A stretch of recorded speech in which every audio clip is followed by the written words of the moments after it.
I woke up to my friend shaving my head and eyebrow after I repeatedly told him no. Now he is begging me to drop the charges. I have a friend, Gary. I knew he had quite the temper, and even an entitled attitude at times. One example being a lunch where he wanted us all to combine the check and split it evenly. He got the most expensive thing on the menu. I got a cheeseburger. When we all said no, Gary went off on us for not being good friends. He's always been an ass when he doesn't get his way, and I've only known him for like 3 years. Anyway, his relative contracted cancer. I was sympathetic and even contributed $100 to a donation pool for their treatment. But Gary came to me one day and took his hat off to reveal a freshly shaven head. He told me that everyone in his family was doing it in support of his relative, and so were a lot of our mutual friends. Then he asked that I get on the bandwagon. I told him I didn't want to shave my head because I like my hair. My hair is black, regularly combed, and well styled. He said I could just get a wig or something and had actually brought a shaver kit. He was unboxing it when I told him this was not happening. I don't even really know his relative that he's doing this for, so I'm not doing it. End of discussion. He called me an a-hole and left angry. We didn't speak for a week. Then last Saturday I got invited to a party at another close friend's house. There I found out that Gary had tried the same thing on several other friends, and only a couple of them did shave their heads. Gary wasn't at the party, so I had a blast hanging out,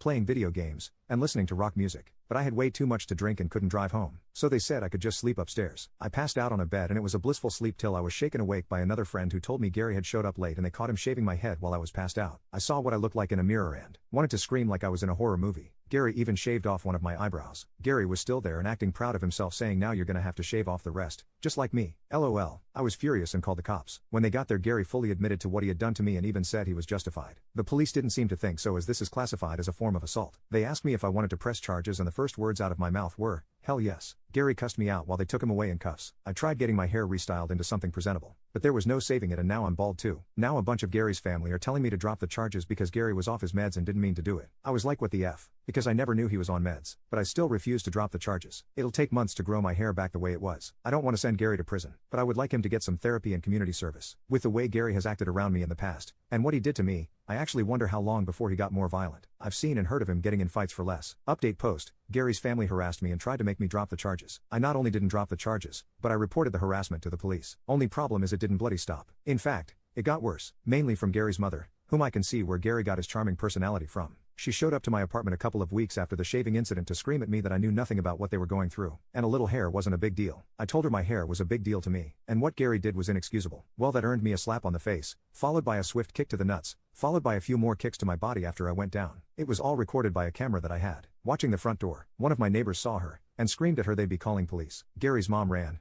and I ended up going to the hospital with minor injuries, mostly just bruises, a black eye, and a sore groin. Gary's mother got arrested, and I filed a lawsuit against her for attacking me. I saw her in court twice for both her assault on me, and the lawsuit I filed for her assault. This woman had taken several self-defense classes over the years, so she knew how to fight. That had the judge consider her a trained individual, and she was sentenced to 6 months in jail, given 2 years probation, and ordered to pay my medical bills. She actually cried to the judge about the money, but he wasn't having it. It took some time to see her in court again for my lawsuit against her, as she was out of jail by then. I was awarded $10,000 for the harassment, emotional damages, and lost work hours, and she had to pay all court and lawyer fees. She cried about again because she didn't want to pay anything to the man who'd ruined her and her son's lives, but she had the money for both court cases, because she had no problem paying. But around that time, I heard Gary's relative with cancer passed away. I don't know any details, just that they passed on. I admit that was sad, but I never knew this person. But Gary made their condition his hill to die on when he tried to make an example out of me. Gary got some probation and community service for what he did to my hair, and he cut contact with our entire friend group and eventually moved away. Where to? I don't know. I don't care either. As for my hair, well, it grew back just fine. Took nearly half a year to get it back how it was. My boss had me put out of sight for a while, and I was wearing a hat everywhere for at least a month. I did take that $10K I got in the lawsuit and combined it with my savings for a down payment on a house. So I've since moved into a much better abode.